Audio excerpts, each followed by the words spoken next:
Fala galera, tudo tranquilo? Então olha só, elementos de geomorfologia e relevo do Brasil, tá? Então a gente vai falar dos elementos formadores da morfologia, né? E do relevo do Brasil, tranquilo? Então olha só, existem dois tipos de agentes do relevo. Os agentes internos, que são chamados de agentes criadores de relevo, e os agentes externos, que são chamados de modeladores, tá? Pode ser que você não consiga ler, ó. Aqui está escrito terremotos, tá? Vulcanismo, tectonismo, dá para todo mundo ler, beleza? Então, o que são esses agentes aí? Bom, esses agentes internos, eles criam relevo, né? O tectonismo, ou seja, o movimento das placas tectônicas, acaba criando cadeias de montanhas, né? O aumento do oceano e assim por diante, né? Então eles transformam o relevo, eles criam o relevo a partir do zero, né? Tanto é que você pode ver a orogênese, nunca se esqueça, tá? Orogênese oros quer dizer montanha, então orogênese quer dizer criação de montanha.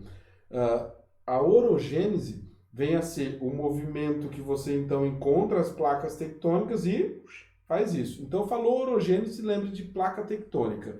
Agora, tem outro movimento que é chamado epirogênese.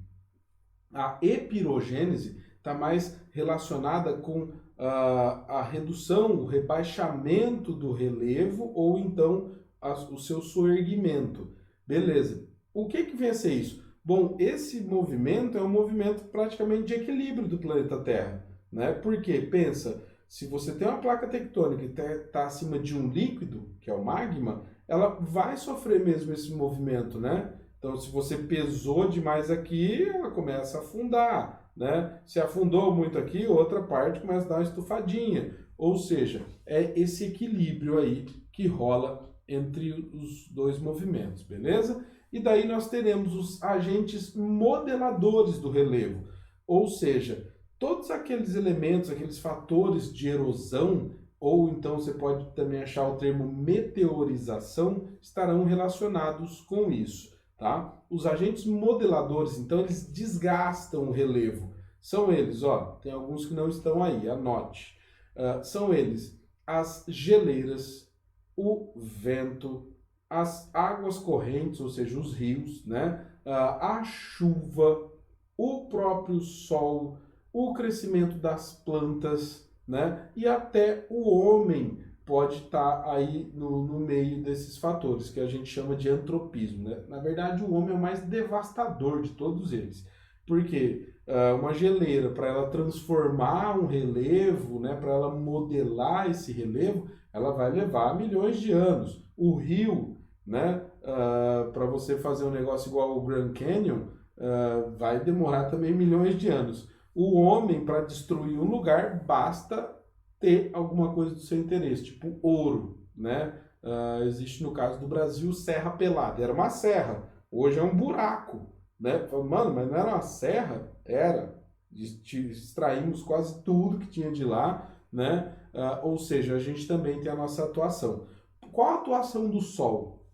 O Sol vai atuar aquecendo as rochas. Então, eu aqueço as rochas, elas se expandem, né? Daí, de noite, se resfria, ela se contrai. Essa movimentação acaba, então, trincando as rochas. Trincou a rocha, você tem acúmulo de sedimentos ali. Aí planta, cresce, né? E tudo mais acontece. E temos também o chamado intemperismo. O que vem a ser o intemperismo mesmo? O intemperismo, ele pode ser biológico, químico ou físico, né? O físico é esse que eu falei para vocês, essa movimentação. O químico seria a reação mesmo, tipo da água, né? A água, que é o solvente universal, ela dissolve também as rochas, beleza? Então, esses aí serão os agentes modeladores do relevo, beleza? Para a gente fixar e partir já de uma vez pro relevo em si, eu selecionei essa imagenzinha bastante interessante. Acho que vocês não conseguem ver a definição de planície, né? Então eu vou ler certinho para vocês. Então tá aqui, ó. a planície, né? Nessa partezinha aqui do desenho. Terreno plano com altitudes de 0 até 100 metros em relação ao nível do mar. São formadas pelo acúmulo de sedimentos trazidos pelas águas de rios ou mares. Beleza. Não só isso, tá? Você pode ter uma planície também eólica. Então, tipo assim, dependendo de como foi formada a planície, você dá nome nela. Planície lacustre, o que isso quer dizer? Quer dizer que era um lago, só que começou a entrar tanto sedimento ali que o lago acabou, ficou plano, né? E foi formado assim, beleza? Chapadas. As chapadas são tipos de planalto, tá? Então, formações rochosas acima de 600 metros que possuem uma porção plana na parte superior, beleza? Outra característica também das chapadas é que o fim delas é bastante abrupto, né? Daí, ó, o planalto, terrenos mais altos que as planícies, com altitudes acima de 300 metros e às vezes delimitados por escarpas e chapadas, tá vendo? Então a chapada vem a ser isso aqui. Na verdade, o planalto é o nome que se dá para essas duas formações compõem os planaltos, tá bom? Então, uma chapada é um tipo de planalto. Tem também planalto em forma de tabuleiro, né? Tabuleiro, as bordas são bem abruptas mesmo, né? Se uma das bordas estiver voltada, virada para o mar, a gente chama de falésia, beleza?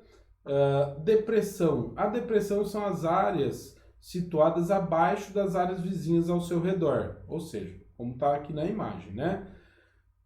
Pode ser classificada como depressão relativa, quando está acima do nível do mar, e depressão absoluta quando está abaixo do nível do mar. Então, se você tem uma depressão absoluta, quer dizer que ela está abaixo do nível do mar. Detalhes para ela.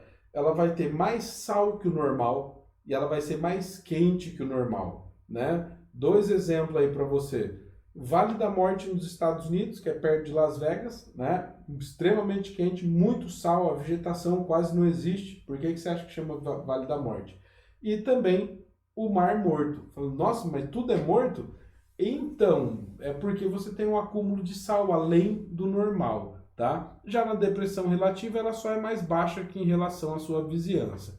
Montanhas. Montanhas no Brasil não tem, tá? Não tem. A gente tem planalto. Faz serra. Onde entra a serra nisso aqui? A serra é um tipo de planalto, beleza? Então, as montanhas não existem no Brasil. Então, ó, porções mais elevadas da superfície terrestre com altitudes eminentes, né?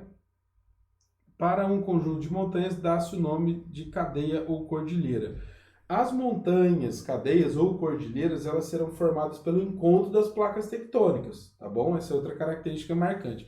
Aqui no Brasil não tem esse tipo de encontro de placa tectônica, não tem montanha, beleza? E daí, bora lá. Essa imagem aí é que você precisa rezar todo dia para não cair na sua prova. Por quê? Na sua prova, não, no seu vestibular. Porque tem 28 compartimentos do relevo brasileiro, né? A gente vai ter aqui uma divisãozinha básica entre planaltos, depressões e planícies, né? E não dá para a gente selecionar ou falar para você o que pode cair mais. Putz, então eu tenho que decorar isso aqui tudo? É mais ou menos assim, né? Só de pensar chega a doer. Então, ó, a gente tem aqui essas conformações, todas aqui são planaltos. O que você precisa notar? As planícies são litorâneas ou então estão em rios, né? Você bem pode ver, isso aqui é o rio Amazonas, é a planície amazônica. Cadê? Número 23, olha lá, planície do rio Amazonas, né? Aí você fala, nossa, mas tem uma aqui no meio do nada, 24. Olha aqui a 24, planície do rio Araguaia, né? 26, planície do Pantanal Mato Grossense, beleza? Então, daí o mais chatinho para você guardar seriam mesmo os planaltos e depressões, beleza? Então, como que você consegue guardar isso aqui? Bom, você precisa ter um conhecimentinho aí geográfico, né, de localização, porque elas seguem os nomes, beleza? Então, ó, aqui nos planaltos feitos de bacias sedimentares, a gente vai ter o número 1, Planalto da Amazônia Oriental, fica na região oriental da Amazônia. E depois, se um é oriental, né, o outro vai ter que ser exatamente para o outro lado. Então, ó, acompanhe aqui a ideia que a localização está relacionada com a sua proximidade aqui, ó, os 6, ó, planaltos residuais sul-amazônicos, beleza. E daí, qual que é o outro? Tem que ser os 5 aqui, ó, planaltos residuais norte-amazônicos, tá vendo? Ó, os 6 serão o sul e os 5 serão o norte, beleza? Daí, ó, 13, depressão marginal norte amazônica e assim por diante, tá? Não existe uma fórmula para a gente conseguir guardar isso exatamente. Então, leia, dê uma guardadinha aí e reza para não cair, beleza? Então, ó, só para lembrar, né? Beijão para vocês, bons estudos aí, se cuidem, qualquer dúvida manda mensagem, beleza? Tchau, tchau.